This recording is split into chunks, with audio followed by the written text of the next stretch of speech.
Hey, welcome back to the Hot Slice. This is the podcast brought to you by Pizza Today magazine.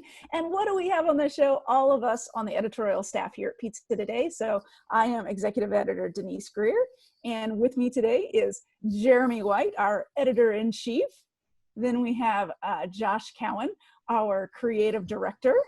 And then we have our design lead, Katie Wilson. What's up? Hey, gang. Hey.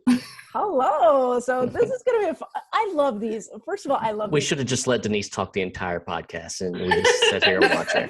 I know, you guys, I need you to bring a little more enthusiasm to the podcast today. Come on now. Are they mannequins or are they real? I don't know. It's just Denise talking, just going off like a jazz artist.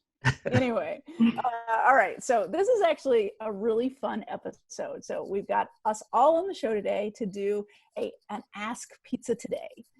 So we, put a call out on social media for questions that people have about the industry or pizza in general, or about us here at Pizza Today. So, without further ado, let's hop into some of these questions, because I think this is going to take a good amount of time to go through some of these. We got some really good questions this time. All right. So my big question to y'all is, do you want to start with the hard and heavy topics, or do you want to go light first? Let's jump into the deep end right now. Let's get right to the meat. We'll get the potatoes later. Let's get to the meat. All right. Well, the first question is a doozy, and it came to me by email. And so the question is, since the pandemic started, we have seen how pizza has been fairly stable and pandemic proof. Since then, I and you both have seen a lot of new pizza places and some restaurants switch to pizza or add pizza to the menu. Is this a good thing for the industry? Are we watering down or oversaturating the market? Is a bad pizza establishment good for the industry? Oh, man. Well, let's attack one question at a time. Let's attack that first question. I have noticed some restaurants that were just traditional restaurants adding pizza. Mm-hmm. I know a couple local places in town here that added pizza. Yeah. And I know one of them actually took more of their menu items off and added more pizza. And I think they're trending toward just turning into a pizzeria altogether. Yeah. This really though is. It's a great question. Thank you to whomever submitted that. It's pretty insightful, but at the same time, this is nothing new. For decades now, I've been asked the question or seen the question posed to others: is the market saturated? Are there too many pizza options in the country? And no, there's really not. It is a robust, recession-proof food, and we've seen that time and time again. We saw it thrive during the pandemic, but it's also nothing new of people dabbling in pizza. Sometimes chefs of high-end restaurants, I'm talking, highly skilled, classically trained, culinary school credentials, pulling off nouvelle cuisine and other types of high-end food and high-end restaurants, often think, well, pizza's easy. We'll just throw a pizza on the menu. On occasion, we'll just try pizza. How hard can pizza be? Very hard. And then they quickly find out that to make a really good, to a quality pizza, crust is both an art and a science, and it's not quite as easy as they first thought. Quite time consuming. Yeah. And I'll tell you from just, because I'm a number cruncher, I like to go and look at all the analytical data and the big picture stuff. And so what we've seen is, even with this huge influx of people doing pizza, pizza's already set to have record sales in 2022.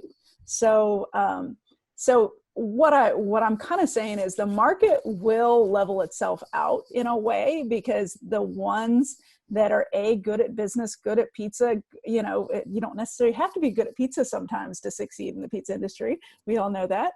But the business side, if you don't have those down, then those will fall by the wayside. And that's why we see such a dramatic close rate for pizzerias, is because it's a lot of work to operate a pizzeria, and a lot of people don't understand they think if they make good pizza that they're going to be a good business owner, and that's not necessarily the case. So some of this will kind of weed itself out, this huge kind of surge.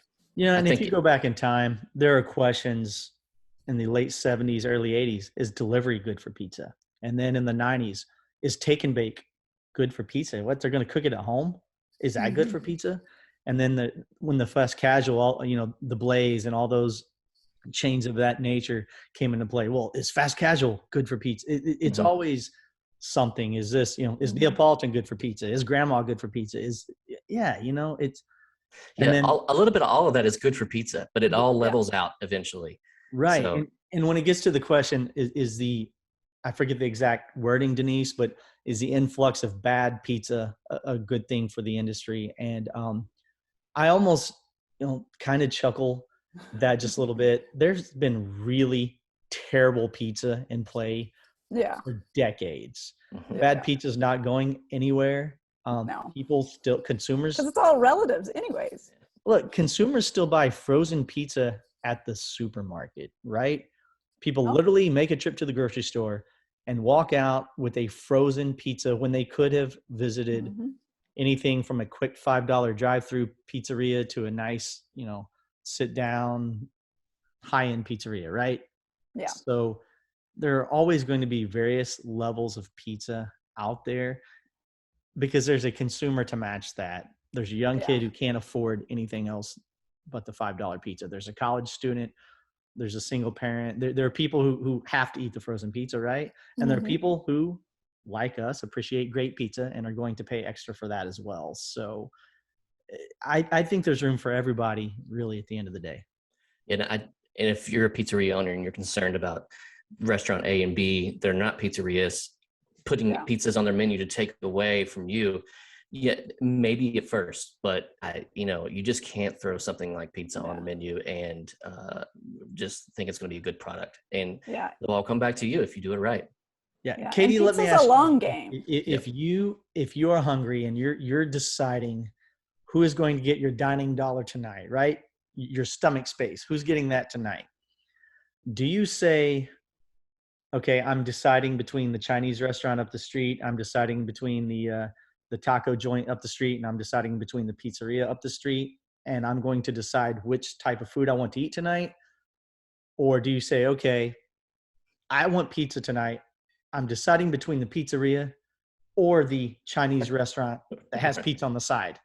Yeah. How do you go about that? Yeah. So that's like a constant battle anyway. Like deciding what you want to eat for dinner that night is a constant conversation we have. Yeah. But like I'm going to pick the place that specializes in pizza personally. The ones that I know are good at it, the ones that, I always go to. I get pizza one night a week. So I wanted to make it a great pizza. That's it. Amateur. So Amateur. Well, let's put it out there too, that this huge influx of new people coming into the pizza market is actually, we all know because we deal with it in our own jobs. Competition is good. Having competition makes you better. And so like if new things are coming into the market, what's that going to make you do? It's going to make you tighten up. It's going to make you get more creative. It's going to make you reach out to your customers more. So competition in the end is a great thing. So I don't believe we're oversaturated by any means. Do what you do. Focus on pizza. Focus on your people. Put out the best version of you and the best pizza you can put out. And if you truly do that, you really don't have to worry about anyone else. Right. Yeah. All right. Should I move on to the next question, guys? Let's move on. All right. This is another interesting question. So somebody on Instagram asked, what will the industry look like in 5 years? That's a tough question to answer. Right. Things are changing by the hour. So 5 years from now, who knows? I mean, my best guess, I think the change will have robots and the indies will still have people. And I think that's what it'll be. I think we'll all be in a metaverse. And, my wife will demand tacos that night. And so I'll actually be eating a taco, but in the metaverse, it will look like I'm eating a pizza so that I can also be happy, even though I'm eating a taco. Wow. I don't know what. What do you think, Katie? I might be showing my age a little bit here, but I remember in the movie Spy Kids, there was this machine that had it looked like a microwave, but you would press the button for whatever food you wanted and it would pop out fresh, like freshly made. So, I mean, I wouldn't have a problem with that in 5 years. Those exist, Katie. You saw one on the Pizza Expo show. I did. I saw one too. Yeah.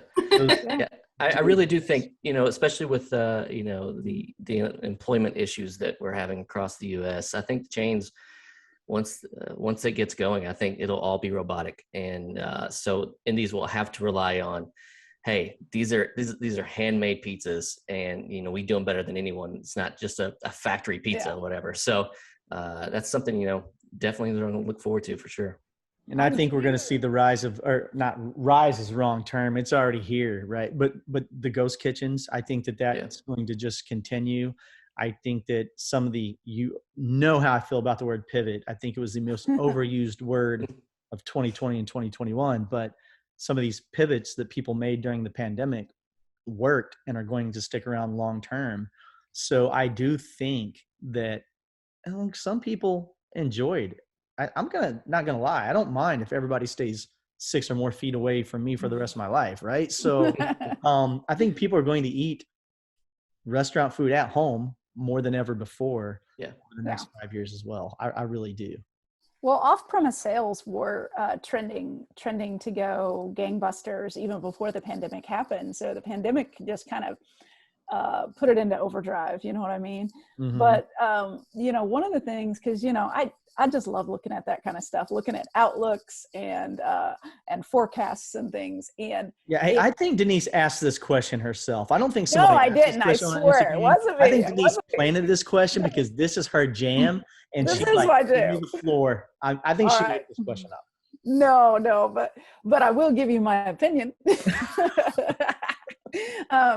the one thing, you talk about the robots, but I think that, and you see it on the show floor, you see it in a lot of different places, indies finding a way to use some kind of automation, whether it be balling or, just anything, mostly probably kitchen items, mostly anything to speed up the pizza making process, but doing it so that there's still that handmade pizza approach. So finding ways to still be hand tossed or handmade pizza, but with those elements of automation to speed it up. Because, I don't think, they're saying that the worker shortage in the studies that I've looked at is going to continue for some time. So 5 years from now, will we be in a worker shortage? Maybe not. But what we'll have done is we'll have made it efficient for operators to maybe have a better labor cost so that they can maybe have their prime costs even more in line with a more profitable business. And Denise, one more thing too, because again, this is your jam and you have your finger on its pulse. What about plant-based? It's growing immensely. It dominated Pizza Expo this year. What do you think plant-based is going to look like in 5 years from now? Wow. Well, I think it's definitely going to have a larger percentage of the market than it currently does. Currently, it's a very, very small percentage. And a lot of people think it's just in major markets. And I will disagree, because I know really small towns that have that have a vegan pepperoni pizza on the menu, and they sell it well. So I would say that it's going to come into the market even more, because a lot of people have that preconceived notion that if you're eating plant-based, it's because you're vegan. And I'll tell you what, I eat plant-based and I'm not vegan. I'm very much an omnivore. I eat everything. But sometimes you do want to eat plant-based. There are a lot of health things that are driving this. We are less healthy than we were years ago, a couple years ago. So those trends are going to continue, and you are going to see us try to be healthier 5 years from now. So in doing that, it's balance, having those good, bad for us things, and balancing that with sometimes doing a plant-based. That doesn't necessarily mean a plant-based pepperoni or a plant-based cheese, but finding a way to do more plant-based pizza options. Yeah. The products have come a long way, and they are more readily available. They're easier for the business owner to get now. It was not that long ago very difficult to get some of this product in your restaurant. It's easier now, and the quality is much better. I remember 10 years ago sampling a plant-based pepperoni, and it didn't even resemble pepperoni whatsoever. I mean, not even at all. The taste was terrible. The texture was terrible. Yeah. And then 3 years ago, we went to Pizza Head in St. Louis, Scott Sandler's spot. That's the first time I had a vegan pizza, and it blew me out of the water. I was like, there's no way. There's no way. So it could be done really well. The cashew cheese he makes, phenomenal. Oh, for sure. Like you, Denise, I love meat. I went to Scott's place, Pizza Head in St. Louis, had a vegan pie made with cashew cheese that was just out of this world. I'm like, hey, as a person who loves to consume meat, would I order this? Yes, I would. Well, I'm not going to order it every time. I'm not going to lie, but I would go out and order it. Absolutely. Yeah. Yeah. How about you, Katie? Have you eaten plant-based? Yeah, I've gone through plant-based phases. When I was being particularly worried about energy costs and trying to go a little bit more eco-friendly. I will lie, it's harder now since Zach has celiacs. He's very much a meat and potatoes kind of guy. So, but yeah, I do enjoy it from time to time. Yeah, and you brought up one thing. There are consumers, especially your younger markets, because they are well informed about eco-friendly options, and they are choosing their meals based on that. So you will find that people are going plant-based for that reason only. And I think that's going to continue, and you're definitely going to see that maybe in the next 5 years, you'll definitely see it rise up. So if you haven't given plant-based a try, even if you're in a market where you're not sure, test it out, try it out, ask customers about it. Talk to your customers about it. Because if you're the only gig in town and you've got a town of 10,000 people and you're the only independent operator in that market, odds are you're going to do very well if you offer something that no one else does. Or, so 5 years from now, self-driving Tesla will deliver a plant-based pizza to your home. Yeah. Well, we already have self-driving delivery, and the delivery is only going to continue. Now, will that be affordable for the independent market? In 5 years, it's probably still going to be out of their range to have a driverless vehicle. So. All right, let's move on. And this next question kind of aligns with that a little bit, and it's several questions in one. I had somebody send me lots of questions on Facebook in one comment. So we'll just address the first one. What trends do you see coming for the industry? And I'm going to go short term because I think we've talked about long term. So, which maybe in the next year, what do we see trending that's coming up? I see home delivery is, people eating at home. I think it's just going to grow and grow. If you actually go to a clothing store, you don't see traditional pants anymore. It's all sweatpants and it's all hoodies and it's all comfort wear. So soft pants. Yeah. People aren't leaving their house. And it's probably not even pandemic related now at this point. It's probably just like, hey, I've gotten comfortable at home and that's where I like to stay. Yeah. So I think home delivery is still going to just increase over the next couple of years. I agree. As more and more people continue to work from home, many large companies have made the decision that they're not going to force their employees back into an office because they're having trouble hiring people who will agree to work in an office, but they're not having trouble hiring people who will work remotely. So as that kind of becomes a trend, more people are going to be working from home. I know that right now we're working from home, and you would think that working from home, I would go out for lunch more often. I actually went out for lunch more when I was in the office. A little break, go out, get some fresh air, get something to eat, come back. I don't hardly ever go out for lunch now as we're home based. I have had some food delivered, but my dining out for lunch has actually decreased. For sure. Same here. Yeah, I agree. Denise, another thing as far as trends that I've noticed, and I'm sure you've picked up on this, sustainability is becoming a much bigger focus. I know about 10 years ago, there was kind of a green movement. Restaurants wanted to get right with Mother Nature and get a little more green, but sustainability has really seemed to pick up, kind of become a battle cry. And where 10 years ago it was kind of a vocal minority of business owners is like, hey, let's be more responsible, let's be more sustainable, eco-friendly business. Yeah. Kind of pounded that drum for the last 10 years. People are finally listening and actually taking action more so than ever. So I think that that's going to be an immediate trend. I think so too, especially with packaging. And packaging, it's getting way more affordable to have a sustainable product and for the independents to be able to afford it. Before, when they compare the price between, styrofoam or, regular cardboard to these newer products, there's less of a gap now. But also, local regulations are actually, doing the battle cry too. There are areas that have just said, hey, no more styrofoam, no more this type of product. So they are limiting those non-eco-friendly products in the area. So it's kind of making people shift to the sustainability. And sustainability is definitely one that's going to be here to stay. It's a huge trend, and especially in the kitchen with food waste too.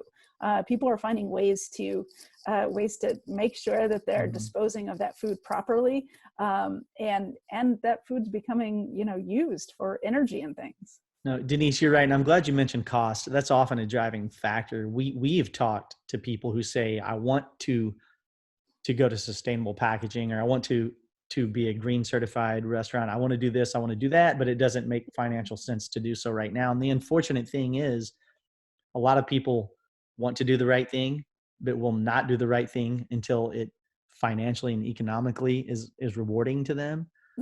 That's just the society that we live in. But Katie, do you often, you may not even know the steps a restaurant takes to be a sustainable or an eco-friendly business, but if they actually put that out there in their messaging and make it well known, does that impact your decision on whether you'll support that restaurant? Oh yeah, I definitely notice when a restaurant will switch to eco-friendly packaging, and it's just a motivator to purchase from them more often. I like their business practices, and I like seeing that. So the food's good, they've got that going for them, then yeah, they've got my money. Yeah, I agree. Same. And usually, yeah, if they're on top of it, sustainability, their management, their employees, and their food's going to be on point as well. Yeah, I would agree too. Every pizza you serve makes an impression. Make each one count with Bacio Exceptional Italian Pizza Cheese. With a kiss of buffalo milk, velvety melt, extraordinary stretch, no over-browning, and superb reheat, Bacio is the unparalleled performer designed to consistently impress. And only Bacio offers the Gold Club Rewards program, which provides monthly cash back and exclusive marketing support. Schedule a demonstration at baciocheese.com/hotslice and discover how Bacio Exceptional Italian Pizza Cheese creates pizzas that impress. Performance Food Service is proud to deliver high-quality products, innovative technology, and custom operational solutions to restaurants of all sizes across the country. The flagship division of Performance Food Group, with deep roots in the restaurant industry, Performance Food Service has been the exclusive distributor of the Roma family of brands for more than 65 years. This signature relationship has allowed Performance Food Service to become a leader in the pizza and Italian segment of food service nationwide.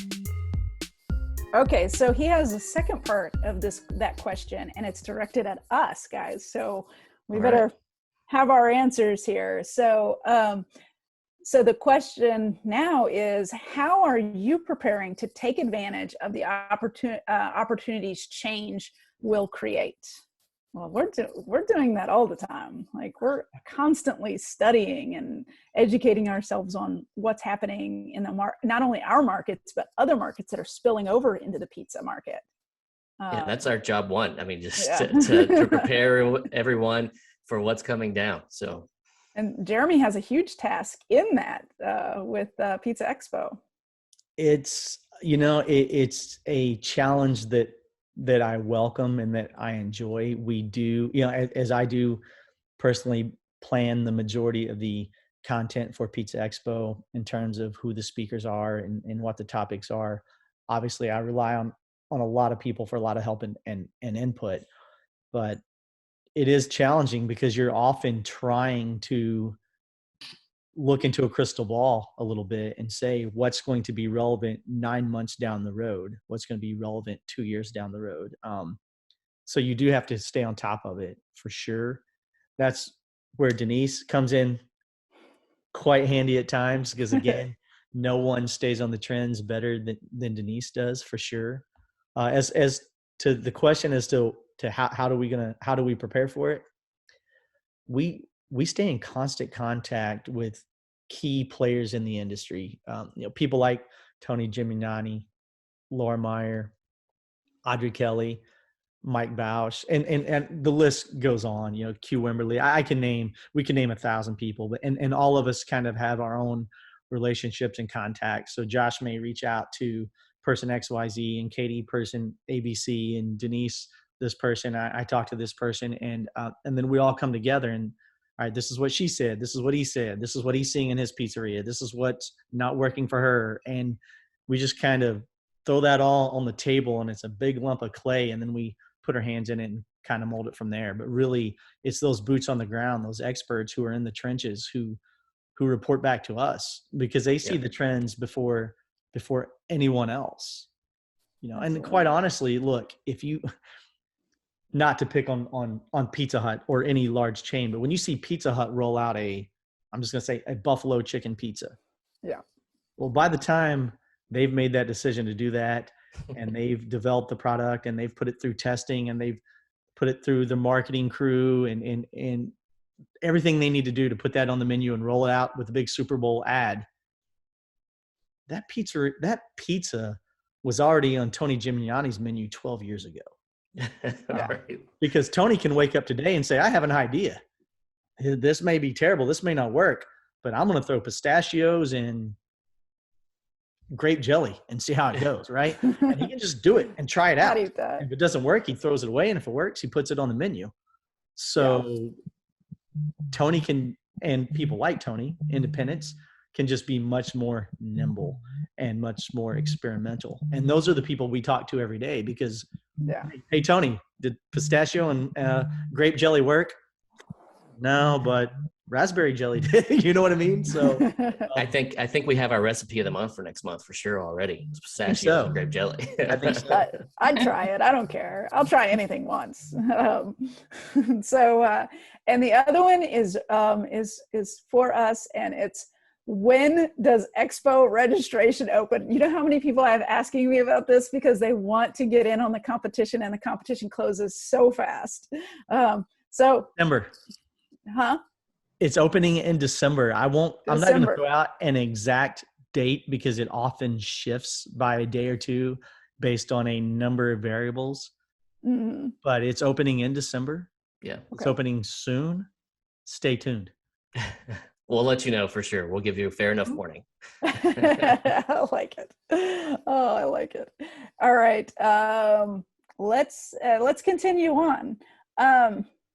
Okay, this is an interesting question, and it's we won't talk necessarily about the oven brands, but somebody has a question about the best ovens to use for making pizzas and why, and if pizzerias are using the electric Neapolitan ovens.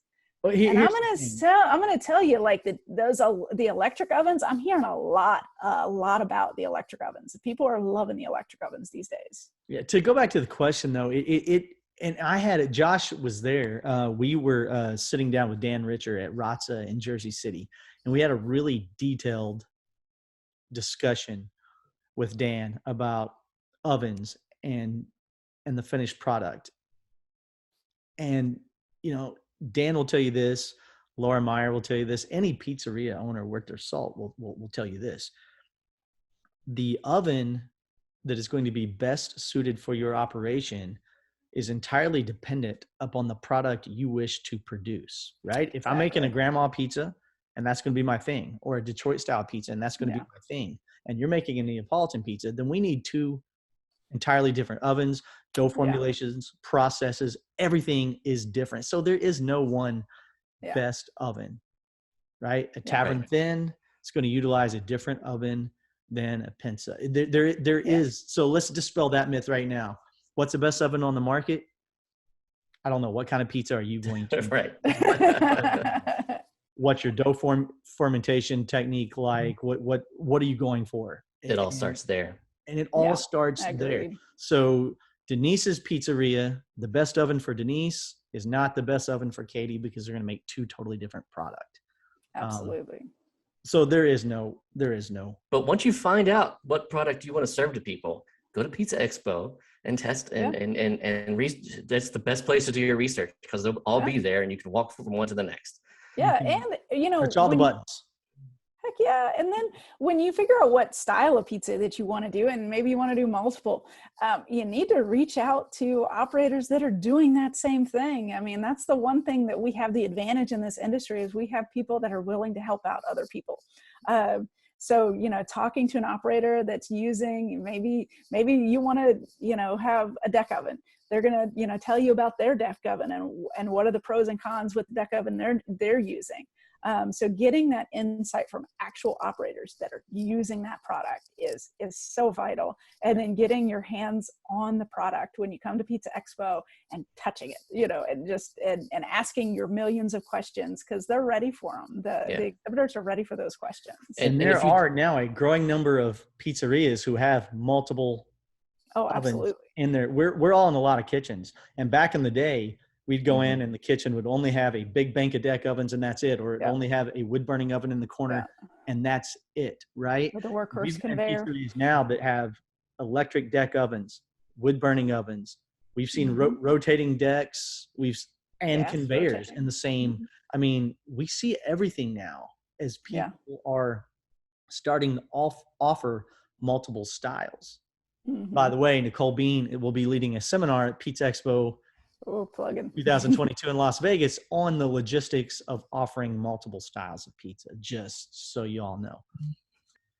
All right, so the next question is, and this is a tough one to actually answer, but it's, what's the greatest key to running a successful pizzeria?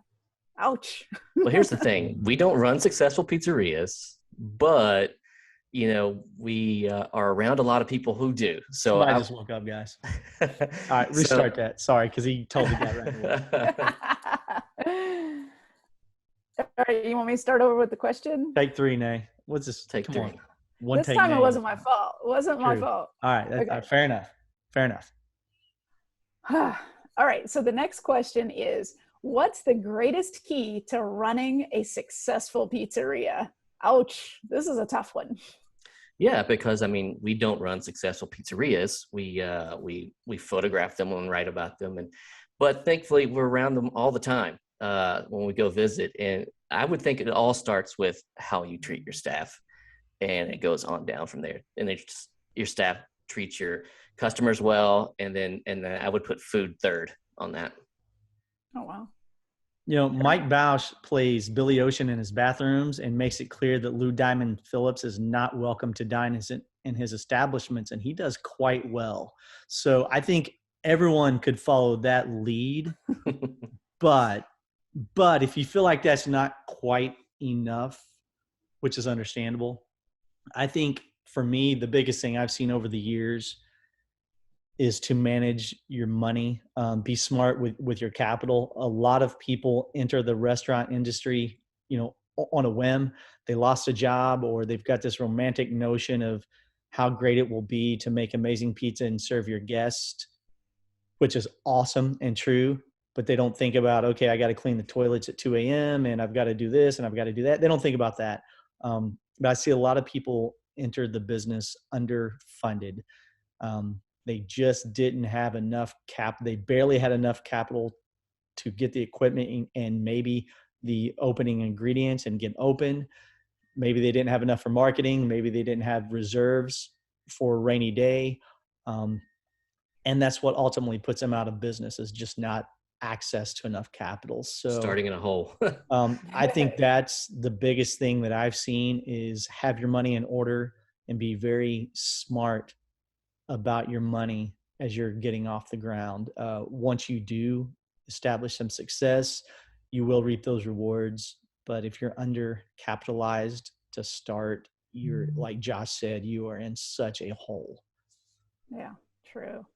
I'm going to go completely broad with this answer, but I want to say that you need to have an answer for every aspect of your business. Now, that's to say that it could be you answering that or finding someone who does it. I'm going to tell you, I am horrible at math. I am horrible at finance. So you better bet that if I were in this situation, I would be finding that person to do that for me, or teach me how to do it. So if there's an element that you are struggling in your business, then you better have an answer for it, whether it's you finding it out yourself or hiring to do it or outsourcing or whatever. So I think the key is looking at everything that you need to run a successful pizzeria and have answers for those. If you don't have an answer, then you're not going to be able to be successful, because you're going to have that one element that's missing. So if it's marketing, maybe you have that marketing, missing. Well, then outsource to find it or bring somebody on to handle that for you. So that's my broad answer. Yeah, you have to be open-minded. Not everyone is a jack of all trades. Not everyone. You excel in something. Maybe you excel in making the world's best pizza. But if you can't handle money, you don't know how to market it, you're rude to your customers, you have terrible ambiance, whatever it is, you're not going to make it, right? A good pizza is not enough. You're running a business, a hospitality business, mind you. Yeah. Right. Yeah. So you have to be a leader, and leaders know how to delegate. So absolutely. What do you think, Katie? I was going to say that I might be biased because I'm a creative, but I always get really excited when I see the pizzerias who have their marketing and their creative really on point. Like Sammy Mandel, the creative, is great, amazing stuff. Nick Bogatz, I see all the time on Instagram, posting all kinds of stuff for Caliente, and that's what I like to see. Yeah, brands being on point. I mean, that's crucial. I agree. Consistent in your look, consistent in your messaging. Actually, building a brand and sustaining a brand goes a really long way as well. And that's what, we all know the traditional hole in the wall pizza joints that have been around forever and make some of the best pizza known to man, and that we absolutely love. But they don't have a brand. They're just there and they serve great pizza, and people come for that reason and they get by. Most people cannot do that. You couldn't open a pizzeria today and get away with it. No one would ever come in the first place. Yeah. And something that we encounter a lot is we talk to new operators, and when I ask them what their plan is, what they want, they're like, I want 50 stores. I want to grow. Well, if you don't have the right branding and you don't have the right message to put out there, then you're stopped dead in your tracks, because it has to be locked in. You can't grow without a good brand. Yeah. So that's big. All right. Now we're going to get to some more pizza related questions, like actually on the product, the actual pizza product. So we do have a lot of prospective operators out there that reach out to us or, listen to the podcast. And it's tough for prospective operators because they're trying to create their product in their home kitchens and things. And one thing that's challenging is being able to find the products that pizzerias use in a consumer environment. So one of those questions is, what are some of the best cheese and pepperonis consumers can use? But they don't really mean, brand specific, but they mean more the types of cheese and pepperoni, and how to even find those. And the one thing that I would say is to find those, find a mentor that might be able to loan you, to be able to give you some product, whatever, if they're using a certain, cheese or pepperoni, maybe, and you want to test it, maybe you could buy some off of them, and reaching out to actual vendors themselves. Say, hey, DM them on Instagram. Yeah, Mm-hmm. DM them on Instagram. Say, hey, I would love a sample of this. Yeah. I'm thinking about opening a pizzeria or whatever. So, and we do Instagram's allow great. prospective operators into Pizza Expo, right? That's what I was going to say. There's a lot. Come to Pizza Expo, come to Las Vegas, enter the trade show. And if you are serious about maybe one day opening and operating a pizzeria, when you walk in, you will be like the 7-year-old walking into Disney World for the first time. You'll be like, I found my tribe. Holy cow, there are 87 different kinds of pepperoni on the show floor. Slightly overwhelming. There are ovens. There are people who are crazy as me because they want to do this for a living. Yeah.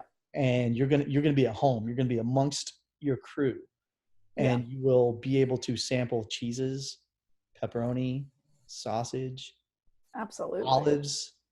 You might even just go crazy and sample some pineapple. I mean, and make contacts with those reps. And like I said, and I'm sure they'll be sending you samples. Absolutely. And you're right. And Josh, you're food. right. Just reach out on Instagram, send a DM, be like, hey, thinking about opening a pizzeria, experimenting with some cheeses right now. What you got? Yeah. And this is where they make their bread and butter, is bringing in new businesses. So if an operator's opening, that's perfect time to get somebody from the ground up. What they probably don't know, Denise, as well, is their supplier actually can become one of their most valued business partners and advocate for them. Look, your supplier they don't want you to fail, right? Absolutely. If you go out of business, well, then you're not buying cheese from me anymore, right? If I'm your supplier, it's in my best interest for you to succeed.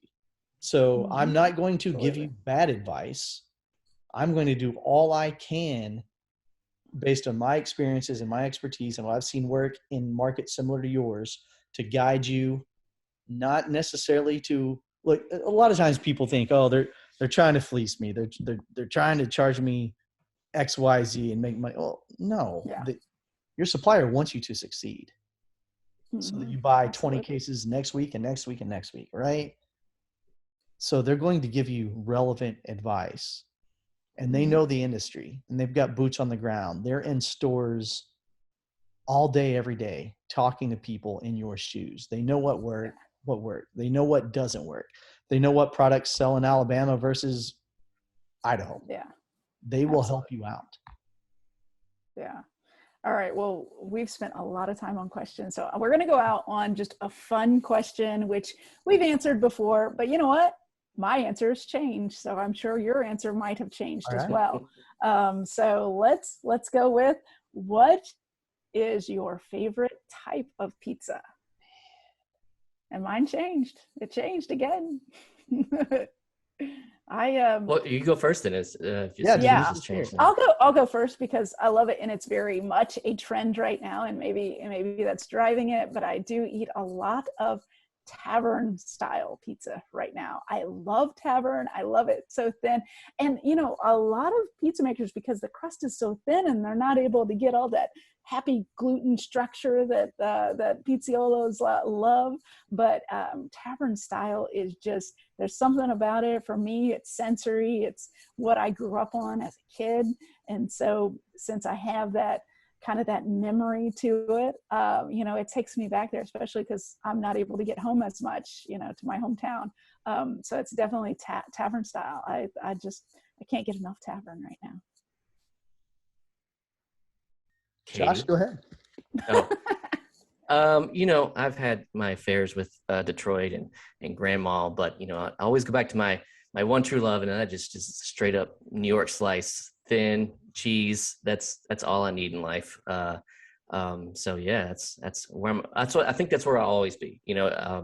I love Detroit. I love Grandma. I love tavern style. I love them all. But if I'm going through it really depends on my mood, of course. But